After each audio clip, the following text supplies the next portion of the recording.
And we decided we wanted to start a company that had a lot to do with education, and in particular, higher education, colleges and universities. So what our vision is that there's a revolution in software going on now on college and university campuses. And it has to do with providing two types of breakthrough software. One is called simulated learning environments.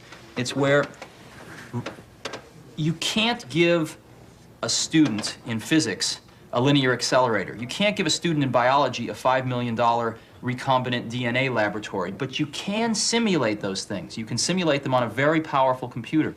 And it is not possible for students to afford these things. It is not possible for most faculty members to afford these things.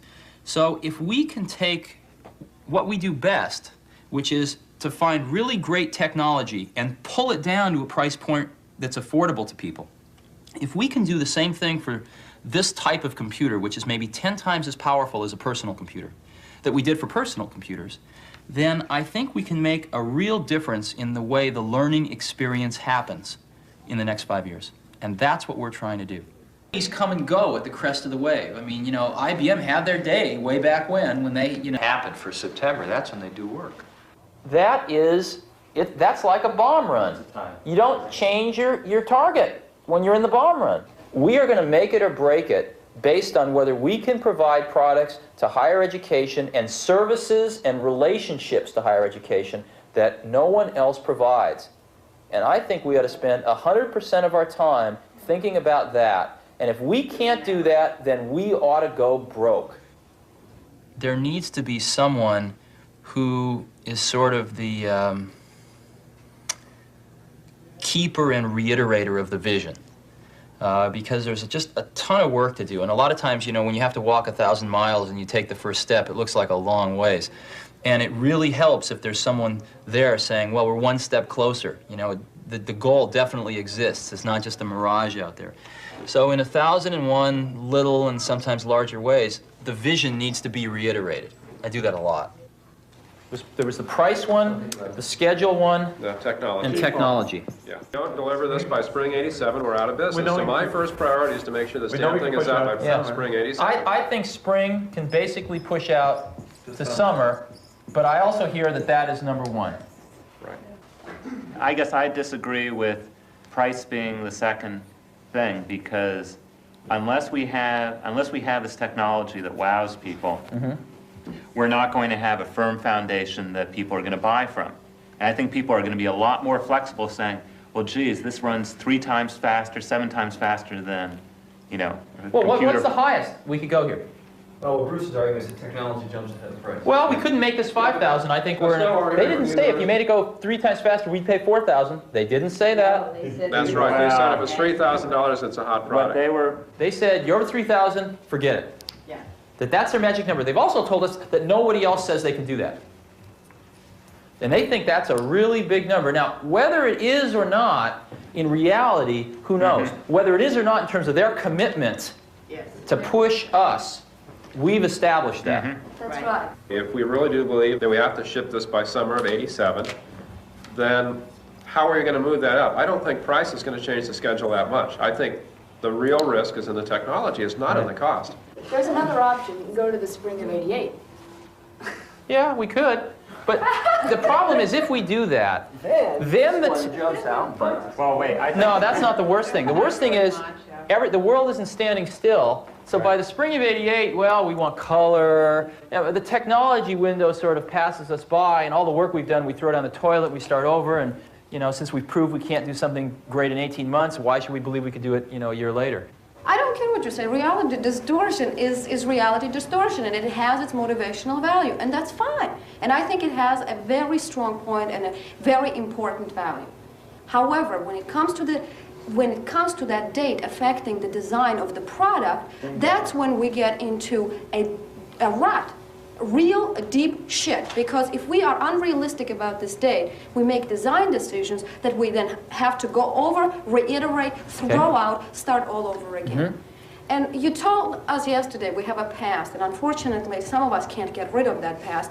And I remember a past where we put out a list this long about the software that was going to ship with our product, as you recall. The list was formidable. And we all thought we could do it in 12 months. 15 packages. So right? maybe what we ought to do, though, is say, see, I think we have to drive a stake in the ground somewhere. And I think if we miss this window, then a whole series of events come into play. We can't sell enough units in '87 to pay for our operating costs. Okay? You know, word gets out that we're not doing that well. A lot of the credibility starts to erode. Da-da, da-da, da-da, da-da, da-da, da-da. I don't know. You know, you can make up all these fantasies. We've got to have... So I don't think we have a company if we don't do this. No matter what I say or anybody else says, that is my deepest belief. If we don't do this, we will not be able to attract great people. We will not be able to retain the ones, some of the ones we have. And, you know, it just won't be us. And I find myself making lists of things we don't know. And then I remember that our company is 90 days old. And I look back to all the things we do know. And it's really phenomenal how far we've come in 90 days. Boy, I've forgotten how much work it actually is to start a company. It's a lot of work.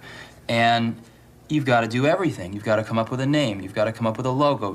I mean, in addition to designing the product, you've got to figure out what to design. You've got to figure out how you're going to get it to the marketplace. You've got to do a part number system. You've got to go get bank accounts. You've got to set up charts, general ledgers, get a management information system, get a little kitchen set up, get a coffee maker. Well, my first saying is that the honeymoon is over. All of those wonderful things that we got for just being are now sort of just old news. We are like every other startup. We've been a company now for 6 months. And yes, you could say that, well, we had a lawsuit for 4 of those months and we had this and that. But the bottom line is the world doesn't really care. What the world cares about is what we produce. We've been a startup for 6 months. We've been spending money like we've been a startup for 6 months. And in some areas, we've really produced a lot. We've got a lot to show for 6 months in some areas. In other areas, we don't have a lot to show for 6 months. So I hope that throughout this retreat, we tend to make sure that our feet are on the ground and we realize that we're going to be judged like every other startup from here on out, and that is by what our product is and how timely we bring it to market. Not on the fact that we're next, not on the fact that we were sued, not on the fact that we're really good people who had a lot to do with Macintosh. That stuff's irrelevant at this point.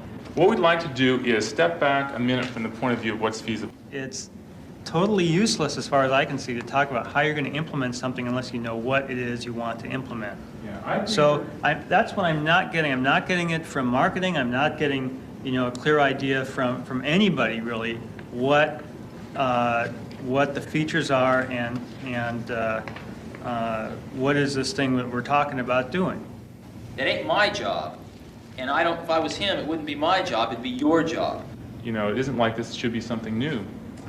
We're in this really difficult time where, I don't know, I mean, I sort of think another month's going to go by and there's still not going to be anything running on the sun that's very interesting. And another month will go by and there still won't be anything running. And it just seems like it's just, and I guess maybe that's just the way it has to be. I think we're going to have to. No, I forget about slipping in time. Fuck everything after shipment. Just look to shipment.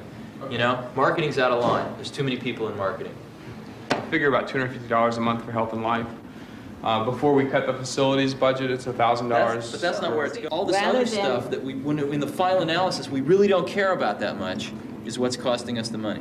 There are not million-dollar buckets out there to identify that we need spending cuts. There's lots and lots of $100,000 buckets, and it's going to take everybody in this room doing a mindset change.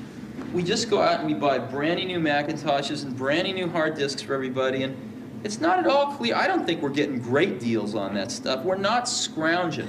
Well, you as a Mac owner is bringing their Mac from home. We're not, I mean, we used to find people to get us really good employee discounts on things and everything else, and we've stopped nickel and diming for that stuff, and it all adds up. And I think the other thing is we signal deep pockets out there. Every vendor that comes to us, every person that comes to us for recruiting, everything, they expect these $20, $30 million behind us, and it isn't there, and it's not going to be there.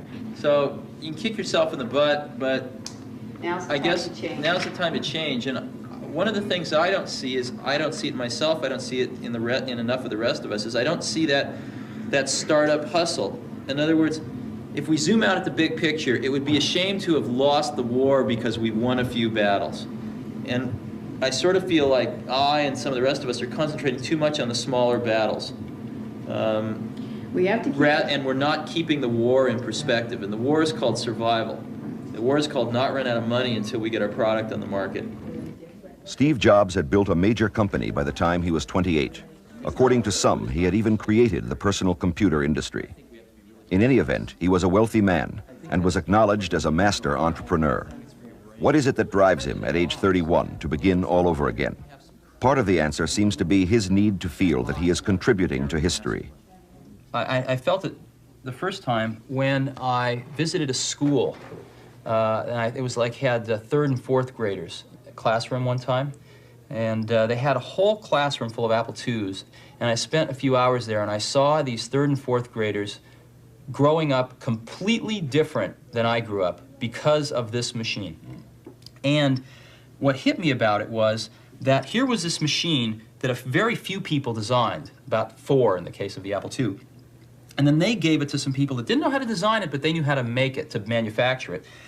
They could make a whole bunch of them. They gave it to some people that didn't know how to design it or manufacture it, but they knew how to distribute it. And they gave it to some people that didn't know how to design it or manufacture it or distribute it, but they knew how to write software for it. And gradually this sort of inverse pyramid grew.